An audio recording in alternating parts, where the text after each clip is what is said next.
This is Sports Stuff with Jim and Muff, plus the homies. What up, homies? The homies A are long here. weekend for the homies. Long weekend on the diamond. 17 innings. Dear God. That is a long weekend on the diamond for the homies. Yikes. This is Sports Stuff with Jim and Muff, and today is Monday, May 8th. I'm Muff, person steering this rudderless ship. I am Jim, causing the rudder to fall off. The capo of the crack house. Yeah. In Ohio. See, I had to explain that. Midwest. I am the captain of the Midwest fan club. When's the next? When's the next meeting? Tonight. We're recording. Sunday night recording means a late night for Jim with the Kraken. Also joining, medical degenerate, the degenerate of all things medicinal, the guru, joining us in his element, Alex. Me? In the on-call area? Just saving lives day to day. And last but certainly not least, the man who umpired 17 innings, the guy who sits in the pocket when running backs and linebackers are popping down, straight down the pike at him, the guru of officiating, Nate. And a little bit closer to having to dodge those linebackers. I see you've got the turf in the background for us, so it's getting closer. I was going to say that we were the greatest show on turf, but I don't want to get taken down for some kind of weird copyright infringement. So we know that was the fastest show on turf. We could say we're the greatest podcast on turf, maybe. That may not be taken. I like that. Even though our writers continue, the writers are on strike in Hollywood, our writers continue to pump out mediocre content for the Loyal Listener Club. Nah, wait a minute. Mediocre. At best. Did we speak too highly? Yes, Jim. Would you like to comment on the writing prowess that we have within our podcast? I just want to make sure that the people out there know we are in solidarity with those writers and the writers union. We don't need the unions coming after us, Muff. Hey, listen, bring it. How are they going to hit us, Jim? Who knows, man? I don't want any like Teamster coming in and breaking poor Alex's legs down there and wheeling. Well, Alex will know how to fix it. That's true. Alex will be around. What sports do we think are going to be impacted most by this theatrical picket line? None of them. Not the king of conspiracy, Jim, says no sports are going to be impacted because the writers are on strike. They'll go up. You'll see sports. You may see new sports. Slap fighting is going to get a whole new, new season because there's not going to be anything on TV. Slap already has a season. They'll get another one. They'll get a spinoff. Dana's already got season 2. Fighting? I think that's called boxing. I'm just saying, like, you're going to see more sports with this writer's strike because there's nothing new that's come out. So the only thing you can do is do non-written television. That's how reality TV was born. Sure. Does LeBron not make it to the finals because of this? I don't know. We could get a show out of it on the NBA Network. I feel like the script has already been written for the season. They caught him before. This is like whatever that Game of Thrones spinoff is. They already wrote it. That way it's all good to go. They just have to. This has to be produced now. Mm-hmm. But how about the NHL, Jim? Were they ahead of the game?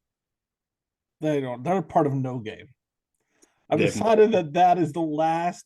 That's the Wild West of sports, where CTE doesn't exist, where like there are no real societal norms left, and it's just wild in hockey. It's the last pure sport around, and by pure we mean the good and the bad. Yep. Well, maybe one day we'll see the writing come back. What's Vince McMahon doing? They part of that union, Jim? I was wondering that myself. I would assume not. This is a guy who like won't let his own wrestlers be unionized. So I would assume that the writers are the same. That makes sense to me. I can get on board with that. But I did wonder that this morning. I was like, wait a second. How does that work? So then essentially wrestling writers are like scabs? But they've already been hired though. Like, isn't that term is used for somebody who's hired on to take the place of? Or anybody who works through a strike. Okay, that's fair. Well, if they're non-union anyway. Right. Hmm. It's very weird. We'll see how WWE gets through this. Mm-hmm. Alex, we have some bad news. The Pittsburgh Pirates are 0 for the month of May, Yeah, they are. losing their last, I think, 7 games.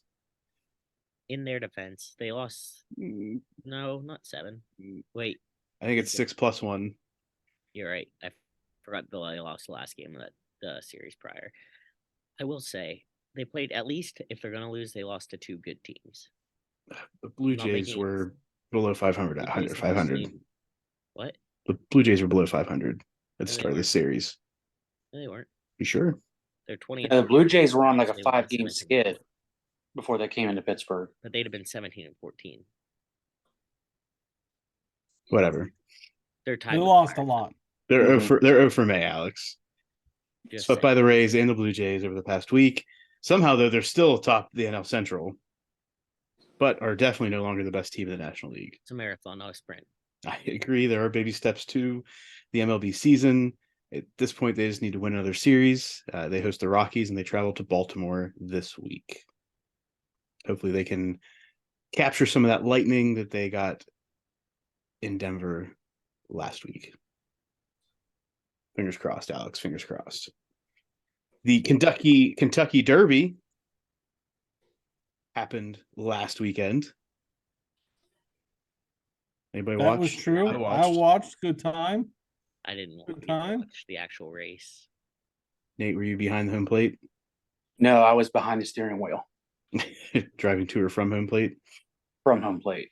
From home plate. In the 149th running of the Kentucky Derby, Venezuelan horse Mage comes on and holds off any late charges after favorite Forte was scratched with a foot injury. One of 5 horses to scratch from the race. More to come on why that could have been later. Mage's line closed at 15-1, and one of the people on the podcast actually had a Mage bet. Well, I didn't have a bet. A branch of the I didn't either. My oldest had a bet. I think you placed the bet, Jim. Oh yes, I placed the bet. Yes. Yes. Under the directive. My daughter picked the horse. I forgot how this works. Yes. I placed the bet. Now, I have a question about that. Yeah. How did she pick the horse? Well, I ran through all the names of the horses. Okay. Several times. And then I asked her friends, or our friends, the podcast friends, what do you guys think? And so then I said, listen, here's the deal. You've picked horses that you like, but we should probably get some betting advice from our friends, right? And she's like, yeah. So Muff gave her some names. I was like, okay, now what do you want to do? And so Angel of the Empire, because of her Star Wars connection, got some of our money. But she was hung up on Madge. That was her second pick. So she threw money down on Madge too. But she had to listen to everybody before I would let her pick. And she still went with what she wanted. She still with one, which was good. Yeah. Nothing wrong with it. Yeah. So Mage was written by Javier Castellano, a 45-year-old Hall of Fame jockey who snapped an 0 for 15 skid in the Derby. It's cool. It's cool for a jockey to have that kind of career and then be able to do this toward the end of it. The betting items of note, obviously, Mage paid $32.42 for the win, $14.58 to place, and $9.08 to show. Two Phils, who was in second, paid $10.44 to place and $8.52 or $6.52 to show. And in third place, Angel of Empire paid $4.70 to show. The exacta paid $330.44, a $2 exacta, and a 50-cent trifecta paid $491.18. The superfecta, which is up to fourth place, all the bets right. Paid 15 grand. So here's where I screwed up. Mhm. And I feel like you guys could have helped me out if I had like done a little more Done what you communication. suggested Zadie do. Right. ask If for help I'd with have your parents. communicated, I just knew I was going to bet on horses to win. But I have a minor connection to Two Phils. A buddy of mine I work with is also a jockey. Well, a retired jockey, maybe, but he's also a horse owner. Okay. He knows and has known for a long, long time the jockey that rode Two Phils. Okay. So I was like, I'm going to put my money on Two Phils. So if Z and I had all three of those horses, was there a way to put money on all three of those horses and make money? I think they call that a boxed trifecta, which means they can be in any order. I think a trifecta is you have to have the exact order. Okay. Just parlayed all three of them to be in the top Right. three. I think there's a way. I think it's called boxing them, where you say these three horses in any order to finish in the top three. Gotcha. The payout's obviously not as high, but you can do those things. See, I should have done more recon on that. So next year. Well, you got a few weeks. Yeah. To do it again at the Preakness. Not going to do that, but we're going down to Whaling Downs and do it on the dogs. And the Doges. You can do all that online too, Jim.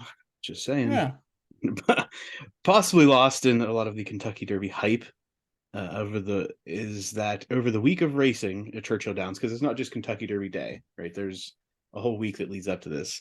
7 horses died, 2 of which passed on Saturday before the Kentucky Derby.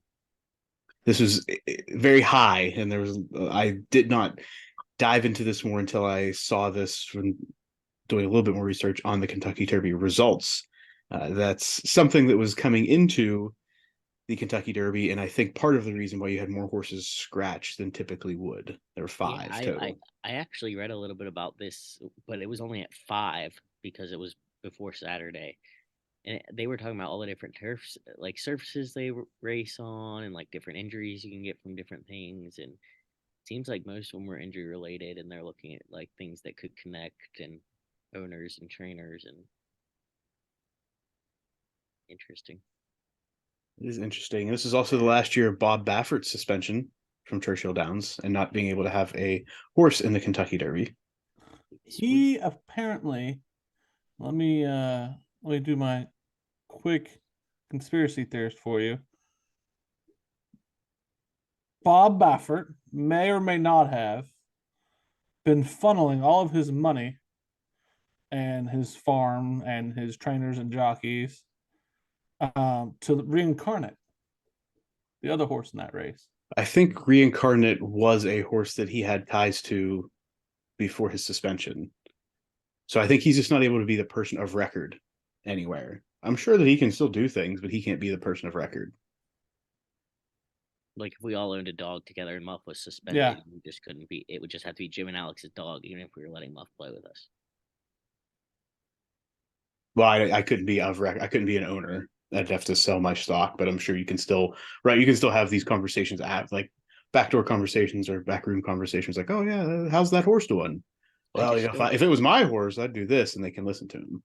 I don't know much about horses, but it still blows my mind though, with like all the technology and stuff we have today, that if a horse breaks its leg, we have to put it down. Like you would think they'd be able to put it in like one of those things, like how dogs get like little wheels when they lose their legs. Alex, if you were a veterinarian, I'm sure you could tell us more about this. We would need a big wheel, Alex. That's also true. It'd be worth it to not have to kill the horse. It's like those harness races, right? Its leg heal, like what? Why don't you just put it in the wheel until its legs healed up and then let it? It doesn't have to race again, but it could go live a happy life on someone's farm. I think the 1.86 million is what the horse, quote unquote, the horse wins in this. I was listening to a podcast later last week. They were talking about the amount of money that a horse gets to stud if like a Triple Crown winner gets, it's like $50,000 just to show up. Just to show up and try to get another horse pregnant. That's insane. And they can do it like 100, like conservatively, like 110, 115 times a year. Think about that. Just Well, to speaking of maybe farm- have the lineage, or to have the lineage, but to maybe be a successful horse. They can do that for like maybe 2 or 3 years after that year. Horses have far more complex physiology than humans, and a broken leg can often cause damage to blood vessels and other tissues. And because horses cannot stay off their feet for long periods of time, broken bones don't have a chance to heal. So often, sadly, the kindest way to help a horse with a broken limb is to put it down. There's the answer, Alex. But there are some modern advancements in veterinary science that fractures are no longer death sentences. Not in Kentucky. Can a horse survive with 3 legs? What's the answer, Alex? A horse can survive on 3 legs with a prosthetic limb.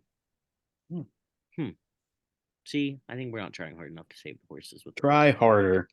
Horse racing, try harder. Getting into the NHL playoffs. In the second round matchups, we have the Oilers and the Golden Knights tied 1-1. Next game happening on Monday night, tonight. We have the Maple Leafs and the Panthers. Panthers are up 2-0 with game 3 right now, standing at Nate. 2-2, just started the third period. Okay. And the Canes and the Devils, the Canes are up 2-1. Couple things. Well, one thing before we get into Jim's Did you say recap Stars of the Kraken? Kraken. Before we get into Jim's breakdown of the Stars versus Kraken, if you all did not know, in an attempt to keep Maple Leafs fans from taking over the Florida arena, the Panthers are restricting ticket sales for home games to United States residents only. Only in Florida, people. Only in Florida. I think there should be a set aside number. I don't know. When I put on the game, when they were singing the Canadian national anthem, I'll tell you what, it was loud. Do you think that's people like rebelling that don't really have like loyalty to Florida and they're like, hey, you don't let Toronto's real fans in? We're here to represent. Or just people that are from Canada and live in the United States now. That's true. And they have banded together. All the snowbirds that moved down permanently. That's it. All right, Jim. Take us through the Stars Kraken first 2 games and what you're gearing up for tonight. Oh, the Kraken. So the first one was they played really good. They were super physical, scored a lot of points, looked amazing. The second one looked like they could never really hold it together. Like they from the start they looked like they couldn't keep the puck, and the Stars just came out super fast. I don't think I think the talent's pretty evenly matched between the two teams. But I think like physically the Kraken could probably take the Stars. They just seemed real trepidatious in that second game and didn't really want to lay the hammer down. So if they come out the same way, they're going to lose, I think. I just don't think like it's a matter of who's going to hit who the hardest and control the puck the most. I know that's like the most John Madden way to say it. Boom. But like that's truly the difference here between the two teams is like the more physical team and the one who handles the puck the best is the one that wins the game. So, what are you most excited for tonight? For it to be over. At this Oh. point, I've watched so many games and been up so late. You're just ready. You're ready for the Kraken just to win Stanley Cup and be done. Or at least get out of the West Coast. Well, let's who we have. The other options would be Vegas and Edmonton. I don't know where Edmonton is. That's that I West Coast. I think Edmonton, I think, is like a little bit north of like Montana. Okay, so yeah, Jim, it's not going to change. Ugh, it's painful. Only going to change if you get to the finals. Sorry to tell you, buddy. All right. You need to pick more East Coast teams, is what we're getting at here. Well, he disowned the one. I disown the one, and I don't like any of the East Coast teams. I can't. So you'll just have to stay up late and suffer. Yeah. Gotcha. Brings us into some football news. It's a pretty quiet football week overall, in my mind. So some things here that we've done a stretch. The Packers and Jordan Love agreed to a 1-year extension worth up to $22.5 million, with $13.5 million of that guaranteed, locking him up through the 2024 season. This deal is essentially similar to exercising his 5th-year rookie option when it would have come up. I think the numbers actually jive better for the Packers in the end on what that could look like if they would have to, a year from now, exercise that option. What does this mean for the quarterback future of the Green Bay Packers? Nothing right now. I think they ride with Jordan Love for the year, and then I think next summer, based off of Jordan Love's performance, they're either in the running for a top quarterback pick, or Jordan Love's doing great and they roll with him.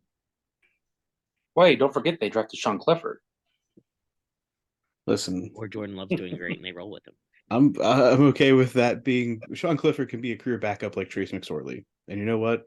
It'll be just fine. Be just fine as in their NFL futures. So Now, one thing I want to point out, I was listening to a Fox Sports show, and they were saying don't discount Clifford because when you think about all the love that Will Levis got, he couldn't beat him out, so he had to leave. And I know everybody's like, "Oh, Will Levis, Will Levis." Clifford doesn't. Clifford would be. He doesn't have a super strong arm. He's not tall. Like, he is kind of like Trace McSorley, and Trace McSorley's never been able to break through. So I think it would be a long shot. It would be cool, but I just don't think it's going to happen. So you don't think he'd be the next late round Magic? No. I mean, no, I don't. To be real honest, I don't. Geno Smith, and look where we're at. Geno Smith wasn't late round Magic, was he? No, I didn't mean late round Magic. I'm just saying I thought that he would be like a backup or not playing. Okay. Well, TBD on Sean Clifford's NFL future. Eagles defensive tackle Jalen Carter was the first round draft pick to sign a deal, getting a 4-year, fully guaranteed $21.8 million contract. I'm still unsure of how these rookies get deals now. Like, I know there's these parameters they have to live within. Does anybody have any thought on how this works? All I know is Drew Rosenhaus is his agent, so he knows it's going to get done.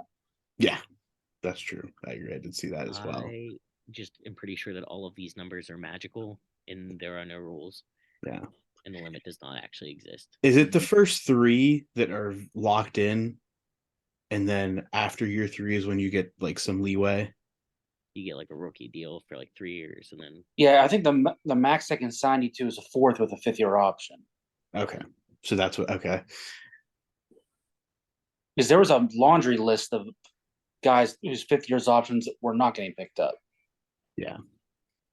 So, I mean, good. It's a fully guaranteed $21 million. So, at the worst case scenario, you've made $21.8 million in your career right now, Jalen Carter. Good job.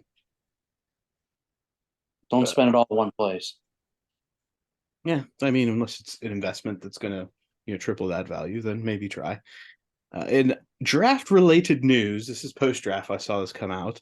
2 USC journalism students were arrested at Kansas City Airport last week for allegedly stealing more than $1,000 worth of jerseys at the draft. Apparently, they. Oh, that doesn't. Okay, finish the story. What? Go ahead, Jim. How did they steal them? How is that viable? You mean, how's this viable? Like, how did they get access? How is it $1,000 worth of jerseys? What jerseys? Like, was it from the draft, from the NFL? So Thursday night / Friday morning, after the first round had ended, security footage showed them walking towards the stage, according to a statement. At one point, they entered a room called the talent waiting room. So this is after everything's pretty much cleared, which was adjacent to the Nike room. When they came out of that room, one of the bags appeared to be full when it had not been full when it went in.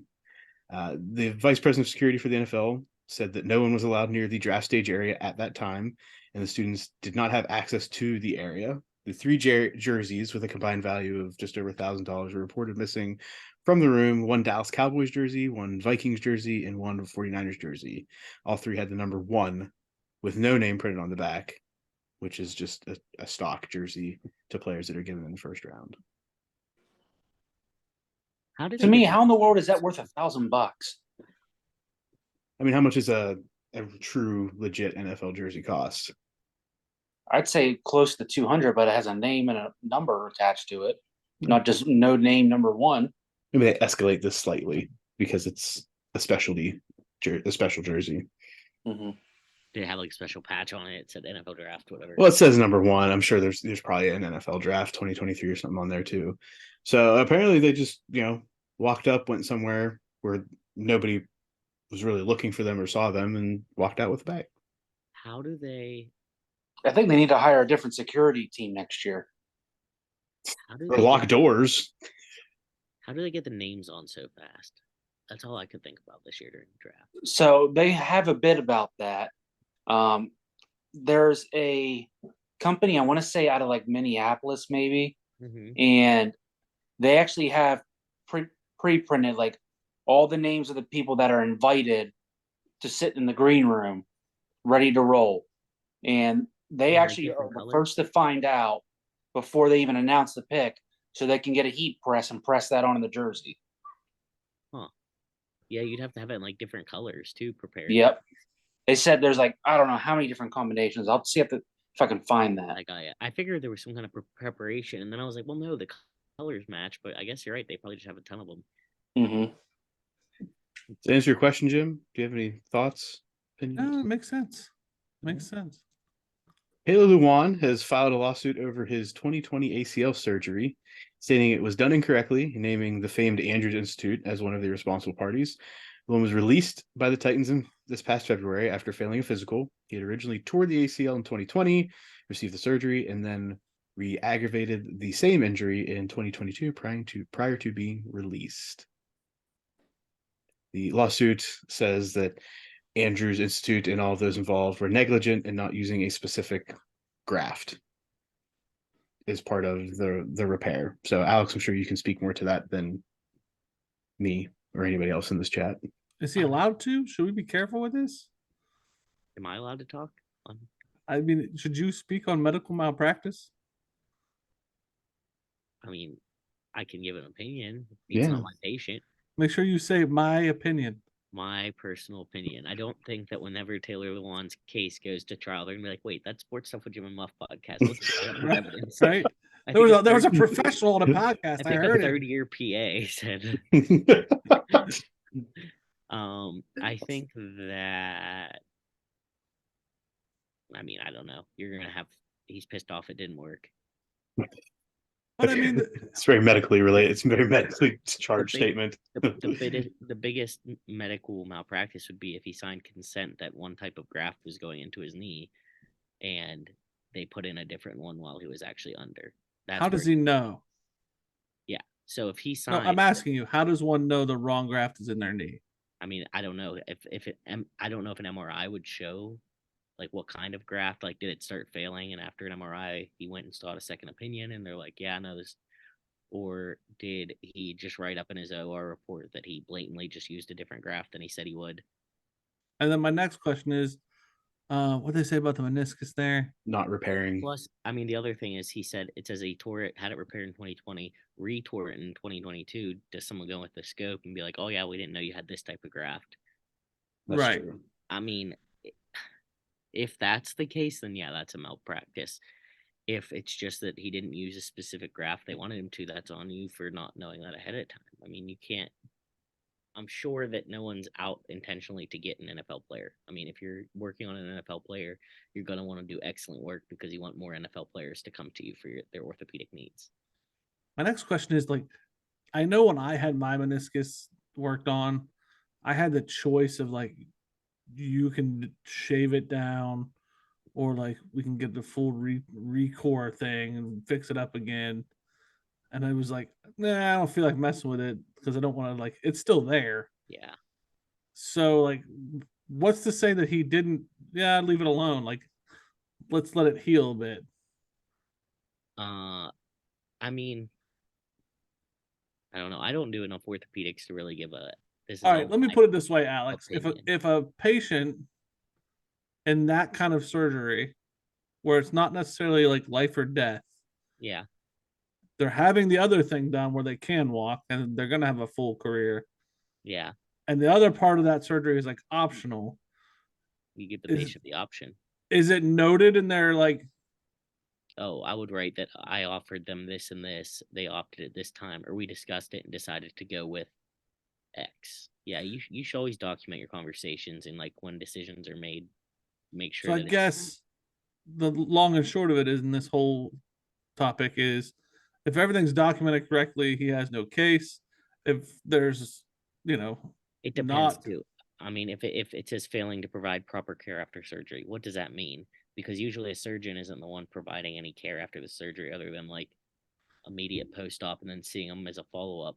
But as far as your rehab and your PT and all of that, that's on you. And and it's the NFL team is the one taking care of him. So you would think exactly. So like to say the surgeon's fault, and then it says something about supervising residents and fellows.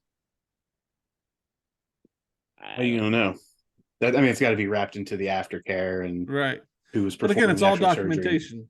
Yeah. Yeah. I mean, it really is. It's Yeah. documentation and what did you truly do? I mean, if you really let a resident who's inexperienced do the operation without direct supervision, then that's a case, obviously. Yeah. But if he was supervised the whole time, and usually, I mean, that's a pretty normal thing in a training environment. To be supervised. Yeah, Yeah. exactly. So I don't know. There's too many not details, but as long as it was actually that you're just pissed off that a newer graft is out now and that wasn't the one that they used,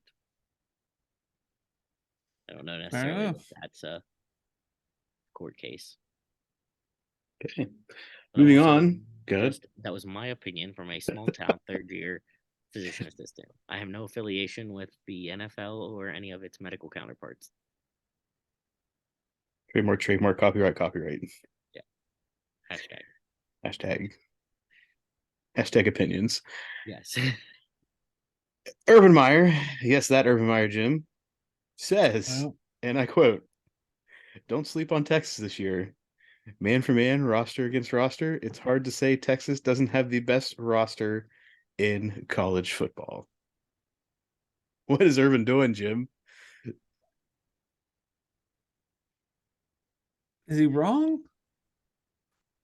On paper? I don't know. You say Arch Manning's the worst quarterback ever. Quinn Ewers. I mean, I never said a bad thing about Quinn Ewers. It's real clear. They got think you some- said great things last year about him. Maybe I laughed at him. I don't like his Okay. haircut, but I've never said anything bad about his quarterback prowess. Okay. So what do you think? There's some validity to this Texas I football? think there is some validity. I think that they got some dogs in the backfield. I think they have. Who's in the backfield now? Bijan Robinson just got drafted. But didn't they pick up like 2 or 3 out of the portal? I don't know. They get him from Colorado. Maybe. And then I also think that like I think they have a chance. When you look at Ohio State's roster, you look at Penn State's roster, they got some dogs on Penn State right now. Though I'm not talking shit. But like, as far as the complete package goes, what other teams have like probably the complete package ready to go? Georgia. Bama. Bama's probably Bama, they got no quarterback. That was the thing that we showed off in spring game. they don't have the quarterback they've had. Doesn't mean they don't have one. Well, I'm discrediting Ohio State for the same thing. That's why Bama and Ohio State are out for me. Okay. UCLA has the quarterback, but and maybe some of the receivers. Who's UCLA as a quarterback? Or right USC, I'm sorry, not Okay. UCLA. now? Okay. We saw who else? I don't know. I mean, Texas does not get a lot of love from this podcast typically. That's why I agree with you, but from what Sarkisian's done, recruiting and the portals and things, on paper, early looking at them, I don't think old Herb is completely off his rocker for that take.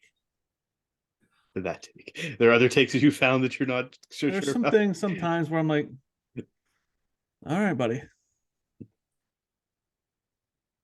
All right. Any other thoughts on Texas football for next year? No, but I had to laugh to myself on my way to my first game on Saturday and seeing signs for the Chop House. Watch where you sit there, Nate. Watch where you sit. Hey, it wasn't the original one that he went to. It was a different one in the same state. There's a Just couple of those, careful. aren't there? Just be careful. Don't get Sam all riled up. She's not here right now. I'm good. You can say whatever you want. She'll just listen to this later, and then he'll get hit. For Will no she reason. listen? No. Yeah. Never mind then. It's definitely he can say whatever he wants then.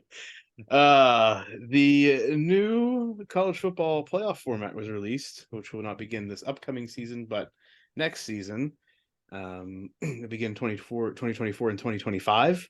This is all part of the contract with ESPN, blah, blah, blah, blah. Based off the information released, the Fiesta, Peach, Cotton, and Orange Bowls will rotate among the quarterfinal and semifinal rounds, respectively. In 2024, the Fiesta and Peach will be played during the quarterfinals, while the Orange and Cotton will be played in semifinals. 2025, reverse, blah, blah, blah. Of note, Rose and Sugar Bowls will both be played during the quarterfinal rounds in 2024 and 2025, taking place on their traditional date of New Year's Day. Obviously, with some of these dates lining up, we have some changes in how this is going to go as far as a schedule. The 2024 schedule will be first round, be home site games on Friday, December 20th and Saturday, December 21st. So we'll have pre-Christmas playoffs. Nice. So that's I fun. like it. Yeah. The quarterfinals, which were typically when the semifinals, will be on Tuesday, December 31st, with the Fiesta, and January 1st, the Peach Bowl, the Rose Bowl, and the Sugar Bowl for the quarterfinals. Semifinals will be on January 9th, which is a Thursday. How do you feel about a Thursday semifinal? As long as they're not playing the week like before that, like in the NFL, they do Sunday, Thursday. Give them a full week off before that. I'm fine with it. Yeah, they're giving them like it's about 10 days in between each game. Yeah, then I'm fine. It's I Thursday. want to be sure you're asking the right people like the question, Muff.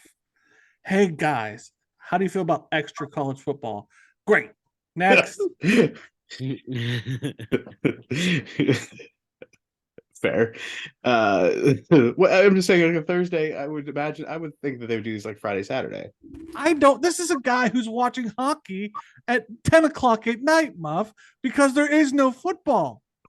You don't care what day it is. I don't care what day it is. Just give me the. Jim, give me there's the football. USFL, there's football. That's true. not real football. And the XFL. Also, not real football. Give me my college football and my NFL back. Let me get back to where I was. And then you have the championship game, which will be on Monday, January 20th, a normal Monday. Which is 2 weeks before the Super Bowl. It's in February. I just don't know. Typically, it's February 7th. I know that because it's typically near my birthday. It's probably a couple weeks before. Well, maybe 3 weeks this year. Remember, we have an extra week. Yeah. Maybe. I don't know. That could still be in that range, but that's. I mean, this So just you're in seems the like middle of playoff NFL playoffs when we have the championship game. right. And the college football is turning into a full NFL season now. This is going to be so good. I have no problems. There's no problems. Not thinking Bring about it the on. injuries, and Muff, right now let's- we are in the off season. This is not time for me to be on my soapbox. This is for me to just miss football. now here's something I just thought about. Do we think that we'll have some of these players opt out in the middle of the postseason? Not if you're in contention. I'm just thinking like Nah, there's probably NIL deals tied to it. I don't know if they can be, Jim. It's the NIL. NIL. Don't tell me what there can and can't be. It There can't are be. no It rules. cannot be tied to your performance on the field, Jim. So Well, what? when you think about it, though, the past few years, have you ever heard of a guy opt out of a semifinal? No. So you're not going to see a guy opt out of the college football playoff when it goes to 8 or 12 teams or whatever. Yeah. But maybe they opt out of semifinal because of a nagging injury from a high That's just prospect. being hurt, Muff. Well, maybe it's something you'd play through if it was the championship. Well, I think you're going to have that regardless. Like anymore with these contracts, these rookie deals that we've just talked about, I think a stub toe becomes a little more serious when you got millions on the line. I will be interested to see. I'm always the guy on the front porch when we talk about this. So You know what? I've had a great show too because you haven't pulled out the rocking chair, so you just wait. I haven't had to argue with you yet. You have a moment coming up, Alex? No, I'm just Okay. feeling like eventually it's gonna happen. It's gonna happen. I don't know. We'll see. I mean, it's obviously we're a year and a half out of this, but definitely going to be some. It's going to be some fun times. I will say we have a lot of fun football to watch. Other interesting news in the sports world, starting with a place we usually don't go to, college baseball. Yeah. Where former Alabama baseball coach Brad Bohannon was fired last week amid an investigation into suspicious betting activity on a Crimson Tide game against LSU the previous week. The alleged suspicious activity took place 3 Fridays ago at the sports book at the Great American Ballpark Gym in Cincinnati. Yeah. Did you know that you Yeah. could? Did you know that you could do that inside that ballpark? I did not. And I was wondering where that bet had taken place. Pete Rose style. Do you know what the bet was exactly? It was a large bet on LSU to win, which Wasn't is it like why $1,000 or something, or did I make that number up? it was. I'm almost positive it was 6 figures. I just forget what the number was in the 6 figures. In the ballpark? That's not where they were playing, Jim. No, I'm saying like that's where the bet was placed. A 6-figure bet was placed in that ballpark. Sportsbook at the Great American Ballpark. See, that seems a little weird to me, but betting on LSU to win does not, because LSU is number 1 in the nation right now in college baseball. So let's logistically run that through for a second. 2 things could have happened. Let's say the sports book is you don't have to be inside the stadium. It's got a door on the outside, and that's where people bet in Cincinnati. Mm-hmm. Okay. And that's where the bet was placed, which makes a little bit more sense than like where my brain first went, which was like, I'm watching the Reds suck. And then I go make a bet. Right. Okay. I don't know where this is in that ballpark. It may be exactly what you just said. It's like an exterior. So, but let's go back. So then I'm in Cincinnati. Mm-hmm. I get the inside information that their starting pitcher had scratched on a Friday night when they typically play their starting player. At what point do I say, you know what I'm going to do? Drop 6 figures. Very non-discreetly. Yeah, it's not like you went to a bookie downtown. You placed a legitimate sports book bet. That doesn't jive. So instead of getting your fingers broken, you might be. You get the coach fired. Yeah. Well, the coach got himself fired if he did this. Knowingly I still did want to this. know, like, what exactly was the bet? It was. I don't know what you mean. It was Like, an LSU to win. Was it just straight money line LSU to win? I'm guessing it was, but I mean, Alabama's starting pitcher was supposed to be their number 1. Right. Well, I still would project LSU to win any of that. I'm gonna guess that there's a reason that you put the big money down. It was probably because It was LSU a was not rivalry scheduled to game. win. Mm-hmm. And the Alabama replacement was a sophomore who hadn't started since March 16th. So it was about almost. Yeah, that's the fishy part to me. So you think it was plus points then? Yeah, I would say that would have to be a spread bet. Like Alabama's going to be plus 2.5 or something. But now with this pitcher, you're like, oh no, they're going to get their asses kicked because he hasn't pitched in 2 months. Well, I'm saying I think the bet was placed prior to Luke Holman, who was the ace, being scratched prior to that coming out. No. Well, yes, prior to all of us getting the knowledge, but the bet was placed from what I've read, like that had been leaked to this person in Ohio. Right. And they were going off of the fact that it had been leaked. Alabama's Ace isn't starting, so I'm going to take LSU. And the question becomes, who leaked Right. the info? Right. Was the coach? Obviously, that's where everything's leading back to at this point, was the coach or somebody within the coach's sphere. Okay, hold on. According to NOLA.com, the suspicious activity concerns two bets: a parlay involving Alabama, LSU, and a money line bet on LSU to win. So there were two of them. It's probably over. LSU, the best team in the country, was listed as at a minus 270 money line favorite before the game. What was it before the pitcher got scratched? That's the question. Well, they wouldn't have known they were scratched until, I don't think that came out until right up to game time, Muff.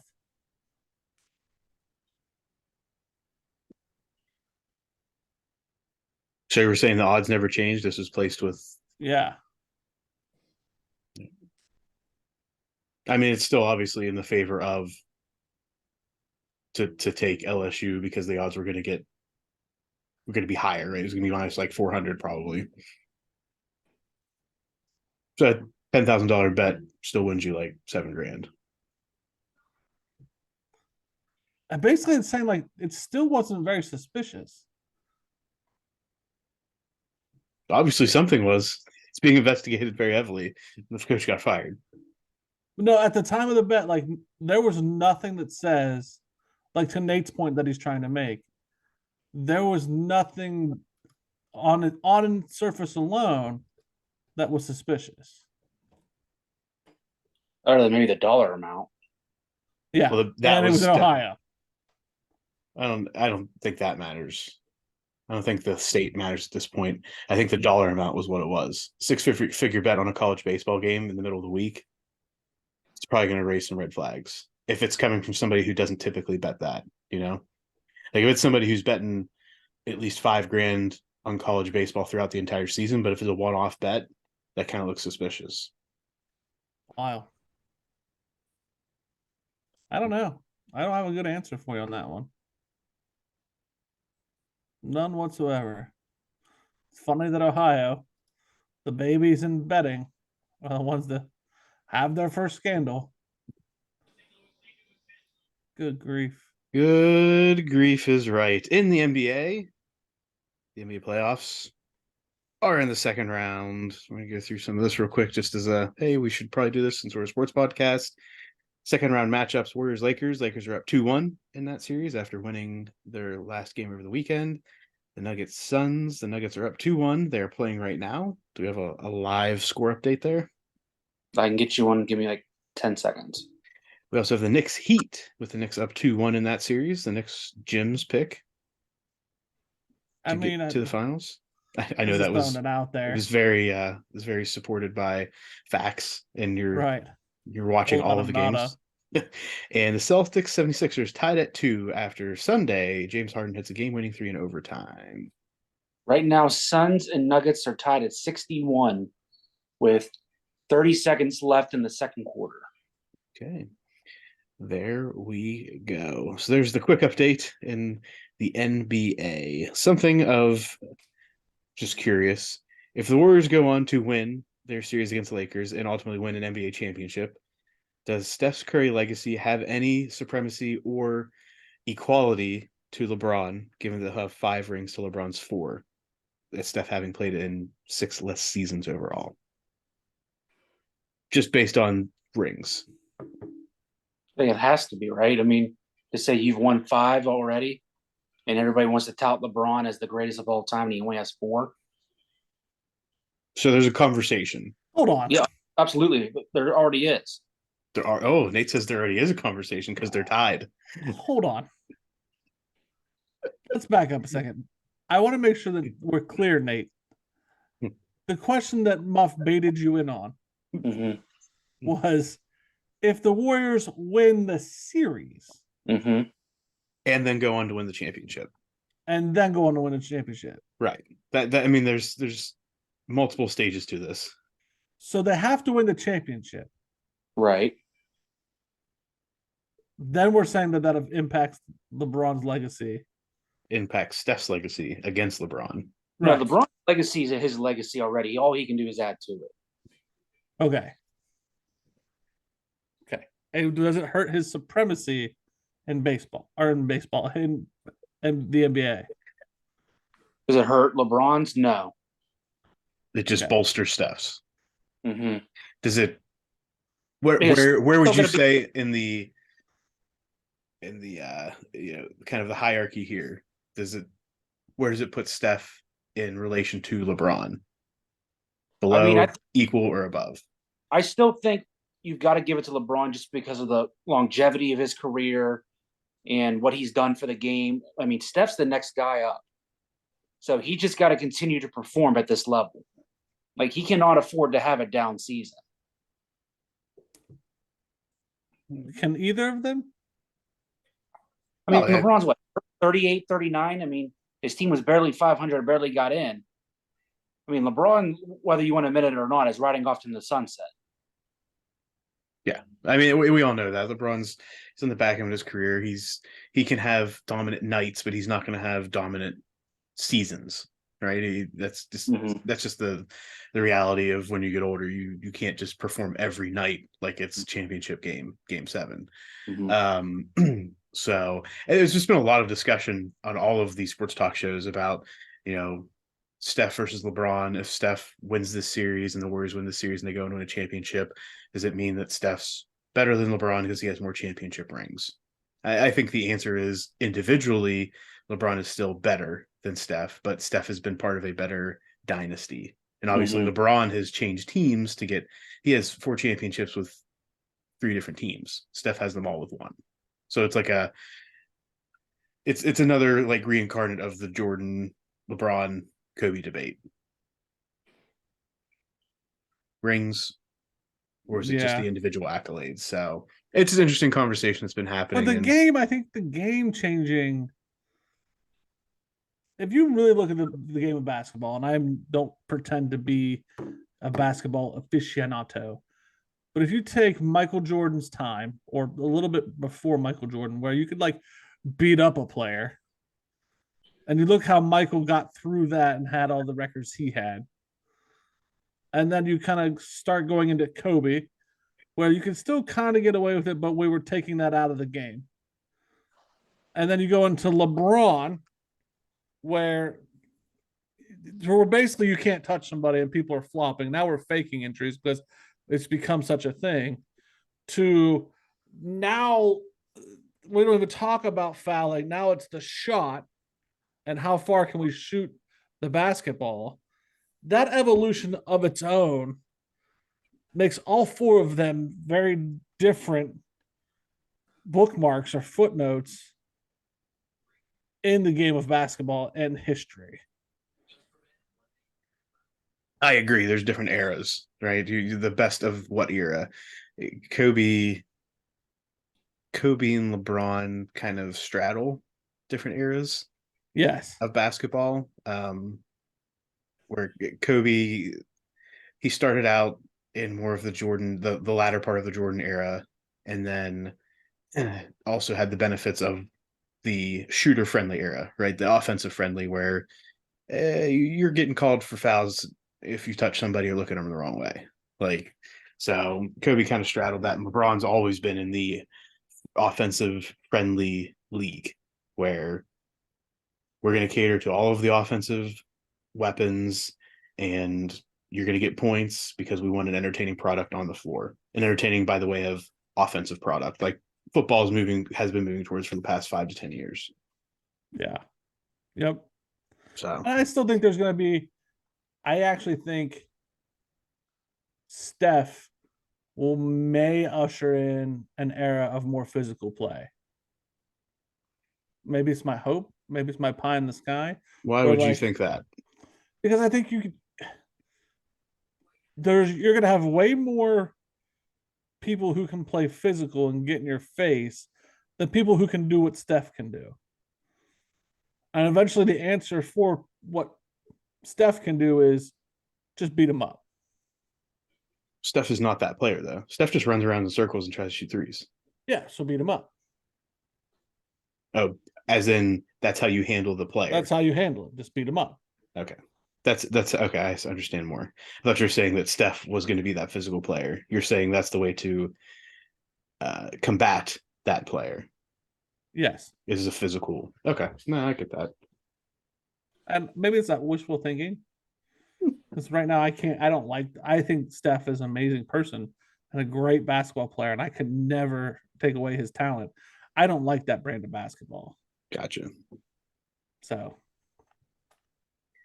Speaking of brands of basketball and people that aren't liked, the Grizzlies informed Dylan Brooks that he will not be brought back under any circumstances is debatable. The organization has come back and said they didn't say that, but he will not be coming back once he becomes a free agent after the season. And this, ladies and gentlemen, is what happens when you F around with LeBron and find out. Because he's the man who said that LeBron wasn't going to do anything until he puts up 40. I do not necessarily have respect for him. And then the Lakers went on to beat the Grizzlies in the 8-1 matchup. And Dylan Brooks is now finding himself a new team to play on. Probably overseas. No, there's a lot of that did come out, but that's not legit. He will find his way on another NBA roster. But probably maybe a 6-man to start out. We will see. Bronny James has committed to USC verbally. He has endorsements, and I think these were already in place with Nike. Obviously, LeBron sponsored by Nike and Beats by Dre. this is the same as our nepotism discussion with the Cowboys last week. Because he's getting the Nike sponsorship. Yeah. I was thinking about that, and I was like thinking, oh, the whole Nike thing. I'm like, I thought he would go to UCLA over the two schools just because of the history and everything. But I was like, wait, Adidas is the sponsor at UCLA, I think. I honestly don't know any of that. Well, you're going to I don't find know out more, Jim. how you do, buddy. Like, how do you keep track of that? Nate. What? How do I keep track of what it is? UCLA is Adidas. Yeah. Oh, I don't know that off the top of my head. I'm just thinking to myself, I'm like, if he's going to be with Nike because that's what Dad is and everything like that. I just vaguely remember seeing Adidas stuff with UCLA on it. I mean, that's just like obviously everybody knows Under Armour is going to be at Maryland and Nike's going to be at Oregon, but I can just think like I think it's Northwestern wears Under Armour. I don't know how. Like, I couldn't remember all of this. I don't know. I just remember like looking at the still images of that dude that just got drafted, and you can see it on the emblem on his chest, like where the C would be. It has that Under Armour logo. I mean, there's just some schools that like stand out. Like I think WVU, for example, is a Nike school. Right. But I don't know. Some people take that shit seriously. Yeah.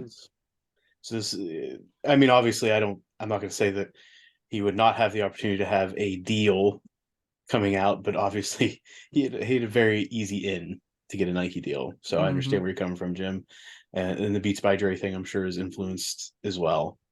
I think he was a top 20 recruit in the country, so it's not like he's a nobody.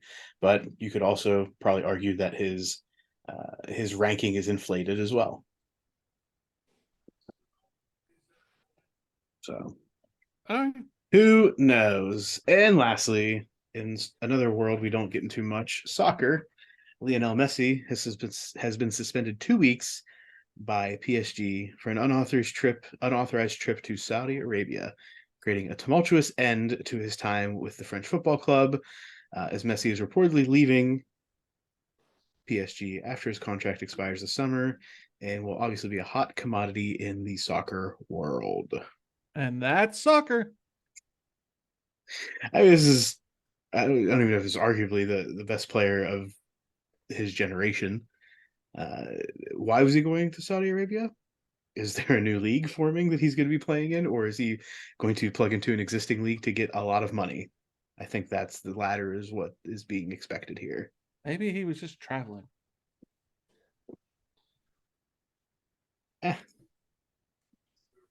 Maybe, Jim. I'm going to go with probably not. I think he was just traveling. Well, this summer, if he has a deal that sends him to Saudi Arabia, we'll know that it was probably more than just traveling. Yeah, that's true. There we go. Sports topics this week, No. gents. Pretty We're slow in the week. off season. It Yeah, sucks. pretty slow week. Alex had to go be a medical professional. Yes. Bowed out. Asked Alex did ask what he should do with his setup, and I don't think any of us were really of a mind to say, "Oh, take an extra second to do this. That way you can not go do what you're about to do to help somebody in their life." Yeah. Alex, Go save a life. go save a life. That brings us to end of this week's episode of Sports Stuff with Jim and Muff. As always, you can follow us at Sports Jim Muff on Instagram and Twitter, sportsstuffw/Jim, Emerson Muff on Facebook, on YouTube. Like, comment, subscribe, rate, review, poke, like, tickle, share, retweet. Get the bell on.